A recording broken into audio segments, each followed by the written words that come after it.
எல்லாருக்கும் வணக்கங்க. இந்த காராமணியில் குழம்பு வைக்கலாங்க. நல்ல ப்ரோட்டீன் சத்து. இந்த ஒரு காரமணி எவ்வளோ தேவையோ நம்ம அந்த அளவில் நம்ம ஒரு காராமணி எடுத்துடலாம். ஒரு உருளைக்கிழங்கு கட் பண்ணி வச்சுருக்கேங்க.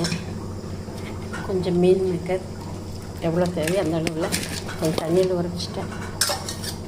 கொஞ்சம் மீன் மேக்கர் இதை நல்லா கழுவிட்டு, இந்த மீன் மேக்கர் காராமணி ரெண்டும் நல்ல ப்ரோட்டீன் சத்துங்க. குக்கரில் வேணுங்கிறது தண்ணி போட்டு கழுவுனதை போட்டுடலாம். இதில் ஒரு பூண்டு போட்டிருக்கேங்க, 4-5 பல் பூண்டு, ஒரு தக்காளி, கொஞ்சம் உப்பு, வீட்டில் ஆட்டி வச்சா மிளகாத்தூள், மல்லித்தூள் இதெல்லாம் போட்டு குக்கரில் ஒரு விசில் வச்சிடலாம். இதெல்லாம் நல்லா கலந்துட்டு ஒரு 3 விசில் குக்கரில் வச்சிடலாங்க. அப்புறம் தாளிக்கலாம்.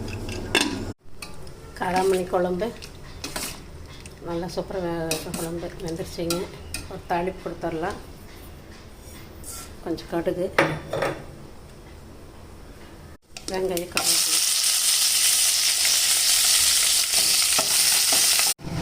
தாளிப்பு ஊற்றிடலாம். சூப்பரான காராமணி மீன் மேக்கர் குழம்புங்க. நல்ல ப்ரோட்டீன் சத்து நிறைந்த குழம்பு. எல்லாத்துக்குமே மேட்ச் ஆகுங்க. இட்லி, தோசை, சாப்பாடு, சப்பாத்தி எல்லாத்துக்கும் மேட்ச் ஆகும். ஒரு நாள் செஞ்சு பாருங்கள்.